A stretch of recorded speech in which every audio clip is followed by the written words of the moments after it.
Hello, this is Dr. Paul Cottrell, and I'd like to talk about an event that took place over the weekend. This CNN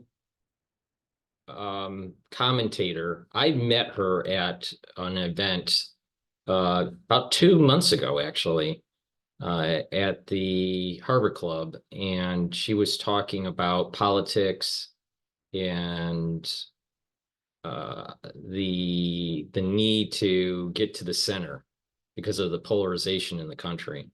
She did seem a bit anti-Trump, but she's a conservative, which was odd for CNN. But I would say that she was not a right-leaning conservative from what I saw at the event. I would say that she's more a centrist conservative. So with that said, she passed away over the weekend. Um, it looks like she was exercising in the morning, and supposedly there was some sort of medical emergency or some medical event that took place. Sounds like it, without further detail, this is what I think happened. She is a person that is highly motivated. She travels a lot. She was covering the election. She flew back and forth between um, Virginia and Atlanta and was traveling around the country. So she has lots of flying miles, right? So there's a high chance that she had some sort of clotting issue, all right, exacerbated from all the travels. She is fit, so she was probably working out in the morning and probably had either some sort of clot or some sort of um, arrhythmia, like a sudden death arrhythmia. Now, the reason why I want to bring this up, I mentioned this on X a few days ago, that people are going to start having problems, obviously with clotting, but also with this electrical signaling with the heart. Now, I don't know if that's what actually happened to her, but that's what I suspect. All right, because of her lifestyle and her, you know, um, she stayed fit, and I'm starting to see a lot of people overworking out, running too much, or not doing some lower intensity type workouts, and they're doing more high intensity workouts. So she was probably jogging at a fast pace or whatever, and probably had some sort of signaling issue with the heart. That's my gut feeling, or some sort of clotting issue, because she did travel a lot. Now, she was inoculated, and she was one of those conservatives that were, on the side of, following the edicts of the CDC and the health professionals at the time. Now, my take on this is, what can you learn from this? Okay. For many years, for at least 5 years, post this crisis, post the 2020 crisis, people are going to have inflammation. And it is important to try to mitigate that inflammation. And this inflammation is going to manifest in different ways and can cause different pathologies. Some of that inflammation can be, the development of a clot. Some of them can be, issues with the sympathetic and parasympathetic nervous system, uncontrolled heartbeat. So you have tachycardia or signaling issues through the myocardium. So there's a lot of different ways that this inflammation can manifest. In addition, chronic inflammation at the neuron level is going to cause mental acuity issues and problems with processing proteins. So the key here is to bring down that inflammation. All right. So there is a lesson learned from this. And that is to follow what I've been telling people for 4 years, to try to mitigate and get healthy. And, it's a multi-pronged approach. The first is, make sure you change your diet. Good food without a bunch of GMO type stuff. Make sure there's no fluoride in your water. filter it. You can you can either purchase filtered water, or you can have it filtered at home in different methods. I use the zero water 5 filtration system, but make sure you filter your water. So diet is a major part to this. Exercise is important, but make sure you do the right exercises. You do not have to run marathons. You don't have to do triathlons. You don't have to do high-end sports or anything like that. Just walk. All you got to do is walk, right? You'd be amazed in how beneficial your health will be if you just walk. Do a couple miles a day. It would be great if you can do 6 miles a day or more. Some people don't have the time to do it, so they try to jog it or they run it to speed up the time. But just walk, all right? Do balancing exercises, some simple stuff. Lift up your leg, count to 20, switch legs, count to 20. You want to activate your cerebellum. And by activating your cerebellum, you're going to be able to start activating those neurons for balancing. In addition, do stretching, simple stretches, nothing crazy. You don't have to be a yoga master, but do stretches, especially with the legs. Bend down, stretch to the left, count to 20, stretch to the right. If you can touch the ground with your hands, that would be great. Do some squatting. All right, some squatting, about 30 squats a day would be beneficial. That actually not only helps with the muscles in your leg, but it also helps to develop this orthostatic, to prevent this orthostatic hypotension that people get when they are getting older. So just do some squats, get a little bit of muscle being built up in the leg.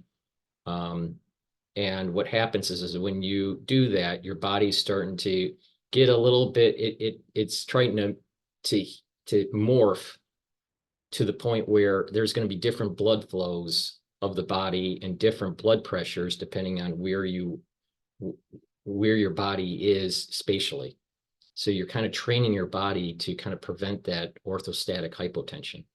Now, what also is happening is that when you do squats, you are adding a little bit of pressure, but that's good pressure to the heart, because what that is it's training the heart slowly. Don't do a lot of them. Just do about 30. Do them slow. You don't have to do them really fast. All right. And then the next thing to do is start looking at making sure that you read and write and talk to people. This is going to get your brain functioning properly. All right. And you're trying to mitigate some of the inflammatory problems that are happening on the neurons. All right. Because people are starting to forget more. People are starting to have problems with speech or even sight or hearing. So it's really important to try to kind of activate these senses. All right. Reading, active listening, just be patient. Let the body heal. And you need to do this for about 5 years, because some of the things that are happening to the heart is due to this myocarditis and the endocarditis and the pericarditis, right? It's going to take a long time to allow for the heart to heal. All right, but it will heal if you do the proper things. So just be patient. That's all you got to do. Be patient and follow this advice. Now, the next thing, after you're on a daily basis, you're learning things, you're reading, you're writing, you're talking to people in the real world. Stay positive, right? You can be, I think that it's beneficial to become spiritual. Now, you don't have to get to organized religion if you don't want to. That's not what I'm trying to promote. But the idea of prayer or the idea of meditation, I think, does a lot for the human body. So staying positive and getting more spiritual. In addition, supplementation is really important.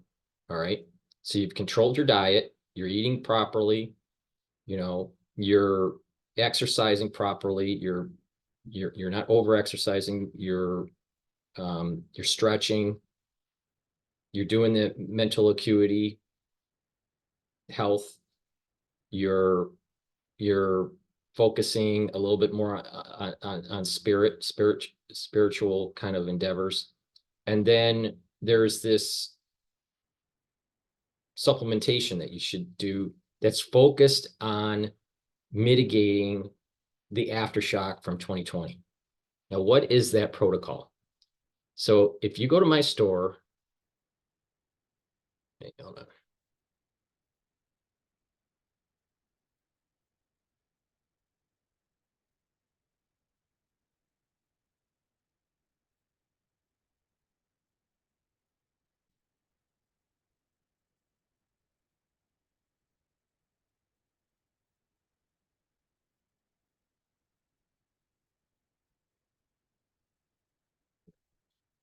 It's how Zoom covers up the top. Technical problem here. Hold on.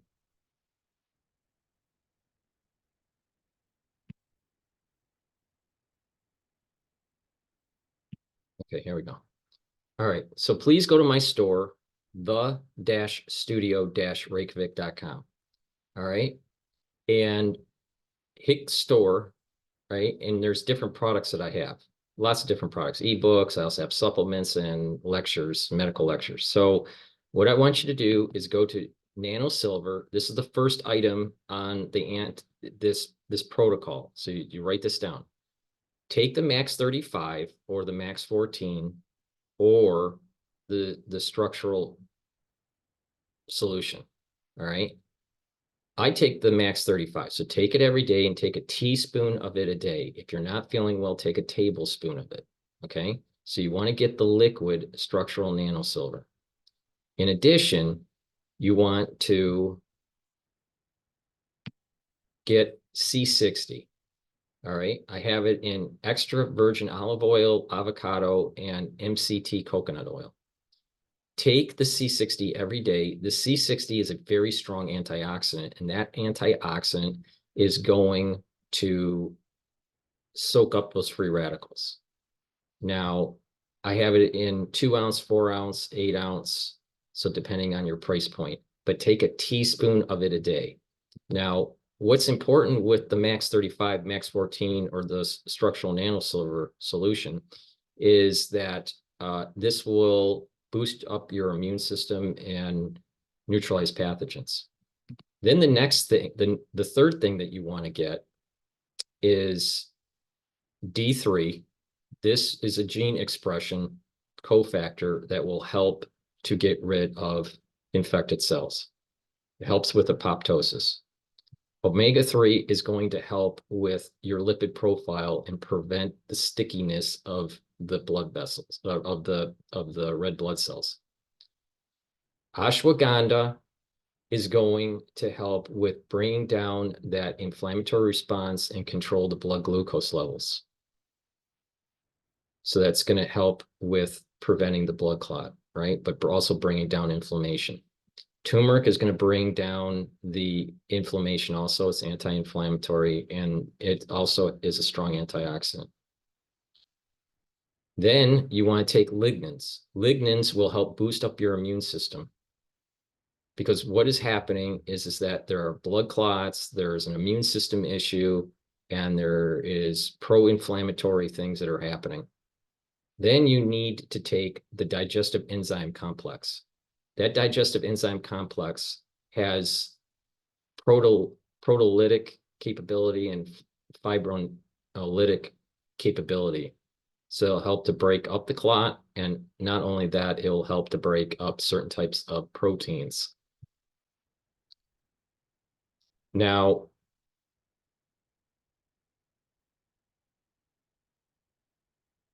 with that, that is a good start to being able to mitigate these effects. Okay, so let me repeat what the protocol is.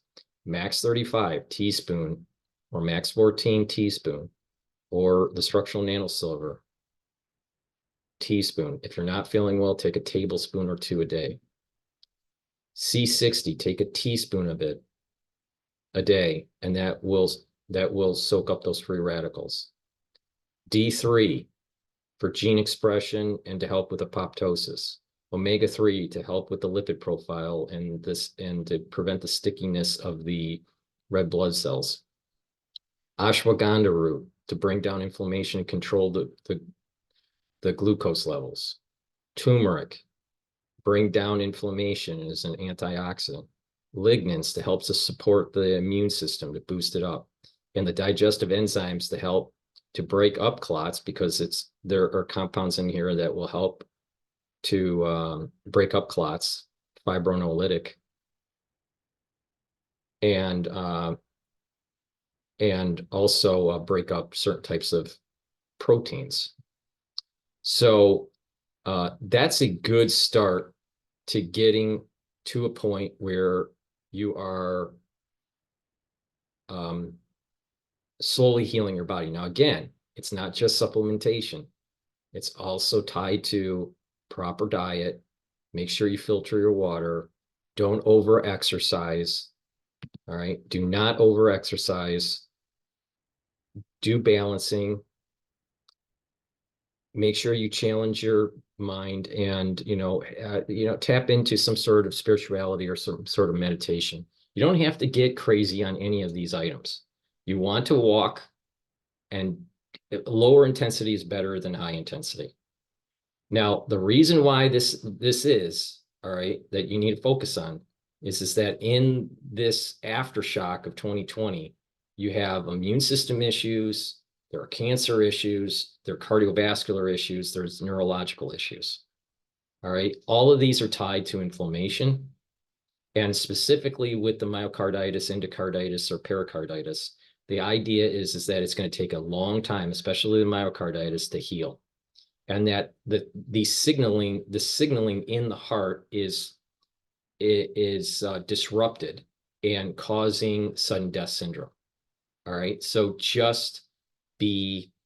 don't be lazy. I don't want you to be sitting on the couch and being lazy. But the thing is that lower intensity exercises, especially walking or swimming, not Olympic swimming, but I mean, swimming or, light cycling, walking is a really good one. These kinds of things will be beneficial to your health, beneficial to your joints, and also give time to allow for your heart to heal. Do not, I repeat, do not do intense workouts. The heart needs to heal. And that includes people that have been naturally infected through the crisis or inoculated. All right. If you don't pay attention to me, more people are going to suffer from exactly what it looks like Alice Stewart went through. Now, you could take my advice or not take my advice. It's up to you. Now, if you have children, that adds to other complications. It's going to take time for the myocarditis to heal. If they are into sports, I recommend that you take them out of sports, because you're increasing the chances of sudden death. Now, it's up to you. You can take my advice, but unfortunately, the ones that don't take my advice and there's a catastrophic thing that happens, you can't fix it. So go to my store, the-studio-reykjavik.com, and start bringing down that inflammation and boosting up your immune system with Health Max 35.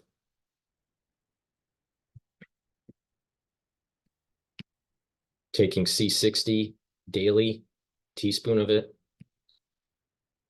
Taking D3, omega-3, ashwagandha, turmeric, lignans, and digestive enzyme complex. If you do that on a regular basis, you're going to actually see your health improve, and it will allow for you to slowly heal the damaged tissue. When it comes to myocarditis, it's not something that can be healed quickly. And there may be problems depending on the severity for the rest of your life. But the key here is that the next 5 years, and that next 5 years, that 5-year countdown is either when you were infected naturally or when you were inoculated. And, you count down 5 years from that date, and that is the time period that you need to be careful with. All right, just slow down. All right, change the diet. Make sure you exercise, but low intensity, stretch to activate that cerebellum, and activate your brain by doing things that will keep it active, reading, writing, and talking to people. And filtered water, proper supplementation. The key here is that it's neutralize pathogens, bring down inflammation, soak up free radicals, break up certain types of proteins, and have certain types of digestive enzymes in your supplementation to be able to break up clots. So I've been saying this for literally years, for 4 years, and some people have taken my advice and others have not. It's up to you. Do not be a victim. You have been educated on how to go through this crisis. It is up to you to either make a difference for your family or not make a difference. Thank you for listening and have a nice day. Please go to my store, the-studio-reykjavik.com. The link is in the description of this video and all my videos.